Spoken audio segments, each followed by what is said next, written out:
राजकीय परिस्थिती पाहून शिंदे अजित पवारांना सोबत घेतलं। संघाच्या बैठकीत फडणवीसांकडून भूमिका स्पष्ट। उद्धव ठाकरेंनी धोका दिल्याचंही फडणवीसांचं वक्तव्य। अजित पवारांना सोबत घेणं प्रयोग होता, मात्र अपेक्षित फायदा मिळाला नाही। संघाच्या आक्षेपानंतर बैठकीत फडणवीसांचं उत्तर, तर बऱ्याचदा आम्ही काही बोललो नाही तरी आमच्या तोंडी घातलं जातं। अजित पवारांची प्रतिक्रिया।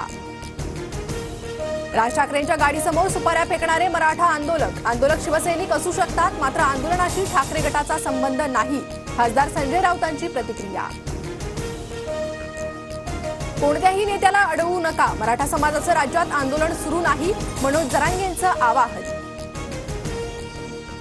पुण्याच्या सभेत मोदींनी शरद पवारांवर बोलू नये अशी विनंती केली होती, मात्र त्याच सभेत मोदींनी पवारांच्या भटकती आत्मा असा उल्लेख केल्यामुळे फटका। पदाधिकाऱ्यांच्या बैठकीत अजित पवारांचं वक्तव्य। झालं गेलं ते गंगेला मिळालं, नव्या उमेदीनं पुढे जात आहोत। मोदींनी पवारांवर टीका केल्याच्या प्रश्नावर अजितदादांचं उत्तर।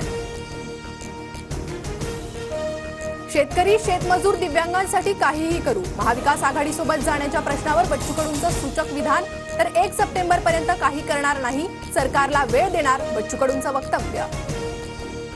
बच्चू कडूंचं दिव्यांगांसाठी उल्लेखनीय काम, महाराष्ट्रासाठी सगळ्यात चांगल्या नेत्यांनी एकत्र यावं, सुप्रिया सुळेंची प्रतिक्रिया। राज ठाकरेंची दुपारी 1 वाजता पत्रकार परिषद, राज ठाकरे मराठा आरक्षणाबाबत भूमिका जाहीर करणार। एकनाथ शिंदेंच्या बालेकिल्ल्यात आज उद्धव ठाकरेंची सभा, सभेआधीच ठाण्यात ठाकरेंना डिवचणारे बॅनर्स। ठाकरेंकडून बांगलादेश पीडित हिंदूंची थट्टा, काँग्रेसच्या दारात लोटांगण घालून उद्धव ठाकरेंचा बौद्धिक विकास खुंटला, बावनकुळेंचा ठाकरेंवर हल्लाबोल। मिस्टर सूरज चव्हाण, तुम्ही आणि तुमचे मालक काय आहात हे महाराष्ट्राला माहीत, तत्वावर लोक कशी जगतात ते तुम्हाला कळणं अशक्य, अंजली दमानी यांचा सूरज चव्हाणांविरोधात खोचक ट्विट। राज ठाकरेंचा 21 ते 26 ऑगस्टपर्यंत विदर्भ दौरा, यवतमाळ, वाशिम, अमरावती, बुलढाणा, अकोल्यात पदाधिकाऱ्यांशी संवाद साधणार। शरद पवार गटाची शिवस्वराज्य यात्रा आज पुण्यात दाखल होणार, पुण्यातील 5 विधानसभा मतदारसंघातून यात्रा मार्गस्थ होणार। जरांगेंची 12 ऑगस्टला अहमदनगरमध्ये शांतता रॅलीमुळे विद्यार्थ्यांची गैरसोय होऊ नये म्हणून शाळांना सुट्टी।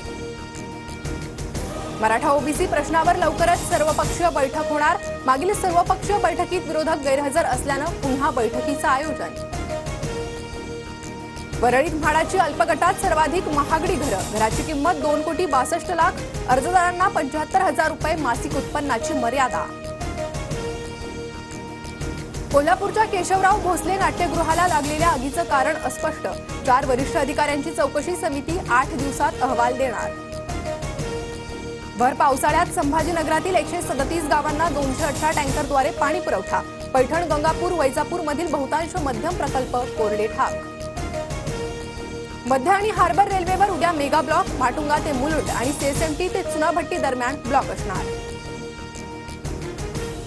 ऑगस्टमध्ये राज्यात कमी पावसाची शक्यता, गेल्या काही दिवसांपासून कोकणात पावसाचा जोर कमी, 15 ऑगस्ट नंतर मध्य महाराष्ट्रात पावसाची शक्यता।